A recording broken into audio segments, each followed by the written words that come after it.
you know, I have it on good information that yung announcement na ginawa, yung statement na ginawa ni ex-Congressman Saldico, na nagbintang siya na 100 billion, sinasabi niya na utos daw ng Pangulo na isingit sa BICAM.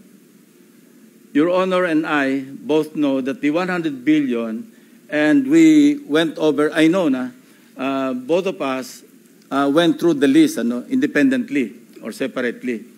And you and I agree na totoo yung listahan ng 100 billion pesos. Talaga nasingit sa BICAM. But yung sinasabi ni Saldico on social media as posted na nag-deliver siya ng 25 billion representing the 25% commission di umano para kay Presidente, that I will attest na hindi totoo. Yun talaga absolutely untrue or false.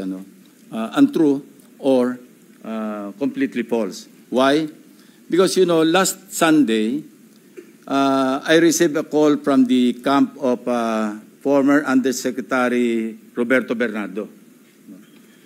Ang sinasabi niya, noong nakita niya si Saldico sa social media na nagsasabing merong 100 billion di umano inutos ng Pangulo na isingit sa BICAM, napag-alaman ko from Undersecretary Bernardo na may mga tao sa Malacanang, not the President, not authorized by the President, who misrepresented him. I will name some of them. Undersecretary Adrian Bersamin. He name-dropped the President, making Saldico believe na utos ng Pangulo na ipasok sa BICAM yung insertions na 100 billion.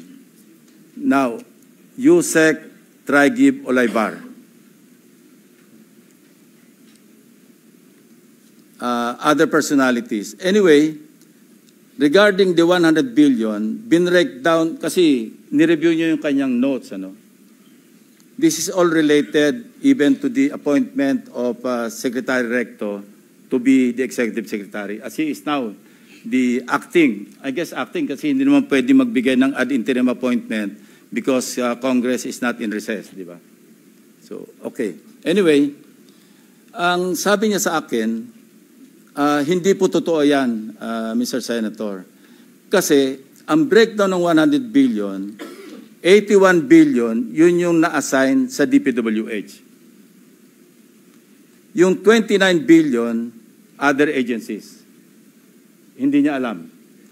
Out of the 81 billion or out of the 100 billion, yung sa 81 billion, 52 billion, siya ang personal na nag-handle. Ako po nag-handle nun. Nasa notes niya, ito yung kanyang table, binigay niya ako ng kopya. 51.01, I think almost 52 billion. Anyway, so 52 billion, yun yung personal hinandle niya. And talagang sabi niya, naghatid ako ng pera as kickback. But not to the President, but to Yusek Olaybar. And sabi niya, ang pagkaalam niya, kasama si Yusek Adrian Bersamin. 8 billion pesos, Mr. President, in at least 10 deliveries. The modus that yung arrangement nila is, may tigisa silang armor van.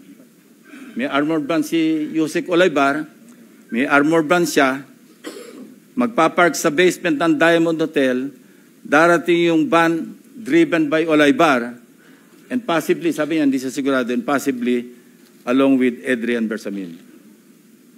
Bakante yung armor van, ipapark, idadrab yung isang van na puno ng pera. Ranging from 800 million hanggang 2 billion. Umabot ng 2 billion only because sometime in March, yung kanyang date na sinasabi from, I think, March hanggang April, yung delivery. Very good nga raw siya, sabi ni Yusek Olaybar, kasi nakakapag-deliver.